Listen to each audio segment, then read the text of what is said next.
Beleza, nessa aula a gente vai ver o uso do comando do file. Esqueci de colocar aqui em cima. O que esse comando do file ele faz? Ele lê um arquivo que está em Lua e executa ele, basicamente isso daqui. Então imagina que você está criando um projeto e esse projeto você quer guardar as suas funções no arquivo e o código em outro, por assim dizer, né? A sua lógica em outro arquivo. Então nesse caso eu tenho aqui, ó, importação de arquivos, essa é a minha pasta. Dentro dessa pasta eu tenho esse main.lua, que é o que eu estou editando aqui, né? Se eu pedir para rodar, veja que ele escreve Hello World na tela, tranquilamente. E eu tenho um arquivo que eu criei nessa mesma pasta, que possui nossas funções, tá? Funções.lua. Eu até peguei todas as funções que a gente criou ao longo do curso e botei aqui, né? Então tem função aqui, escreva, seno, tipo, essas funções todas aqui. Então suponhamos que eu queira ler esse arquivo aqui, porque uma vez que eu ler eu vou carregar o código do Lua, que ele está todo ali. Então aqui dentro eu vou colocar minhas funções, igual que eu coloquei, e eu quero carregar ele aqui. Como é que eu faço? Eu uso esse comando do file, tá? Sem essa letra maiúscula aqui que o VS Code colocou, do file. Se eu encostar aqui, você vai ver que o do file ele recebe um file name, que é do tipo string, tá? E ele vai executar aquele código ali. Beleza. Vou passar aqui, então, o nome do arquivo que eu tenho, que é funções, né? E aqui, ó, importação de arquivos, funções. Como eu estou usando /f, ele está tentando escapar o f, posso corrigir de duas formas, fazendo // ou então fazendo uma barra assim.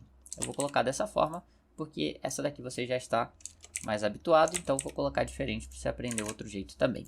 Botei o código para rodar, veja só, rodou Hello World, não deu nenhum erro, mas não dá para saber o que aconteceu de fato. Para isso, eu vou vir aqui dentro e vou escrever o seguinte: estou sendo carregado, né? Aqui no final, aqui no começo, e no final desse arquivo eu vou botar assim, já carregou, por exemplo, tá?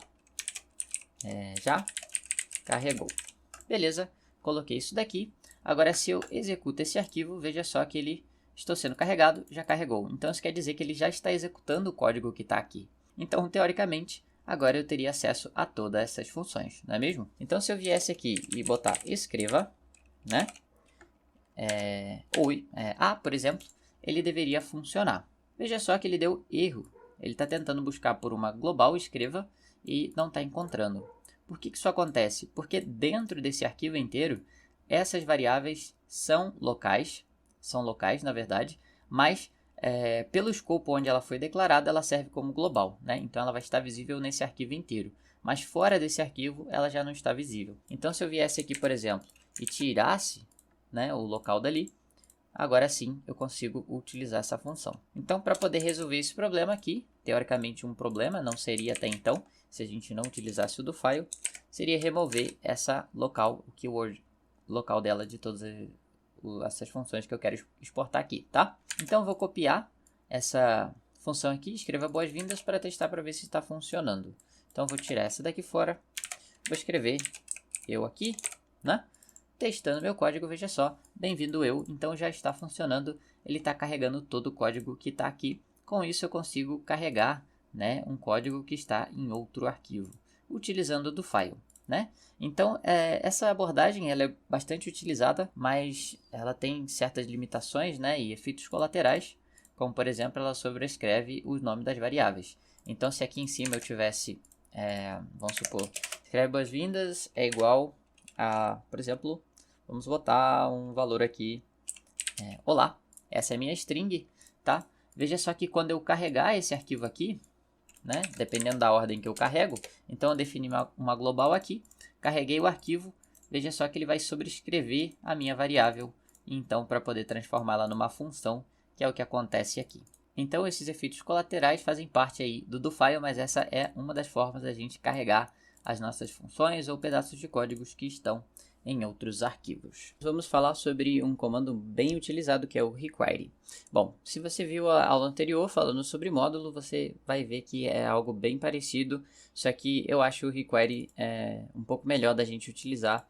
Ele fica mais organizado do que o do file. Nós vimos ali até alguns efeitos colaterais quanto à utilização do file. Então, uma solução, require.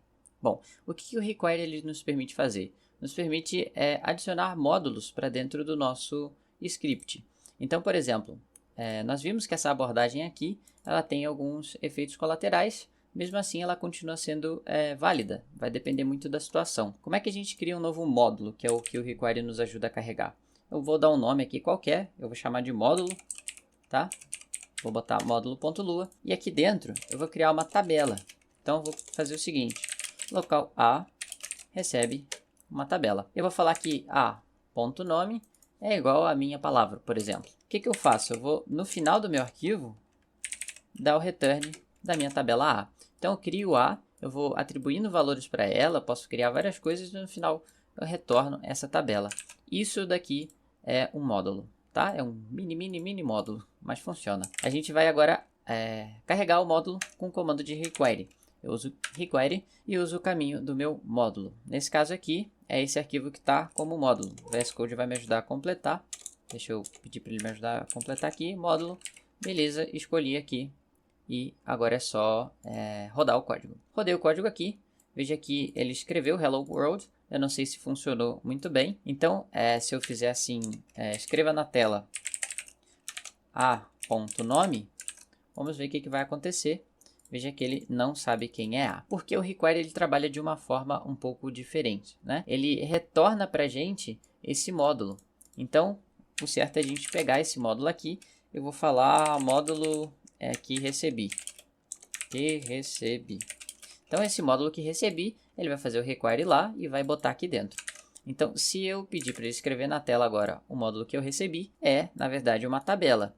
E se eu pegar esse campo nome da minha tabela, veja só que ele já pega a minha palavra. Então, é bem mais interessante porque a gente consegue ter um módulo aqui sem se preocupar muito com o nome do nosso módulo, até na hora de criar, e lá ele vai substituir, porque ele vai retornar essa tabela inteira. Então, olha que interessante. Se eu quisesse colocar uma função ali dentro, eu vou botar essa função aqui de boas-vindas. Vou botar essa de multiplica também e essas três aqui. Vamos botar essas três aqui para você pegar o jeito. O que eu faço? Eu pego o meu módulo A ponto, escreva boas-vindas, é igual aquilo ali. Posso falar que o meu A ponto multiplica é igual aquilo ali.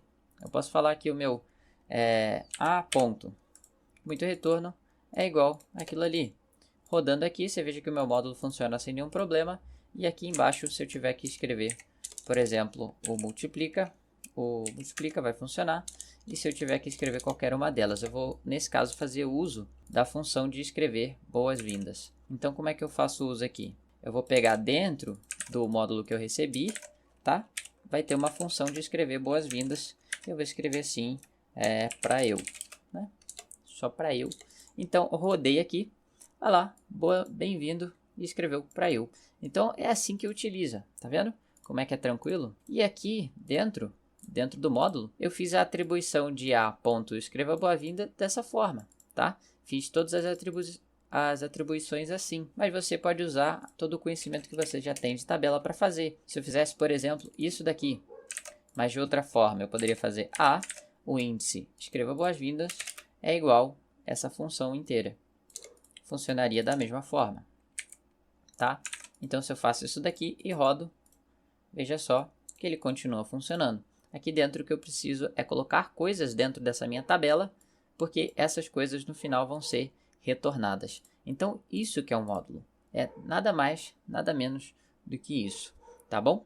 Então, agora você tem uma ferramenta a mais para poder organizar os seus projetos, salvar diferentes arquivos. Você pode utilizar tanto do file quanto o nosso queridíssimo módulo ali, que ele funciona muito bem. Então, esse foi o vídeo rápido aí, dica de hoje, como utilizar o require.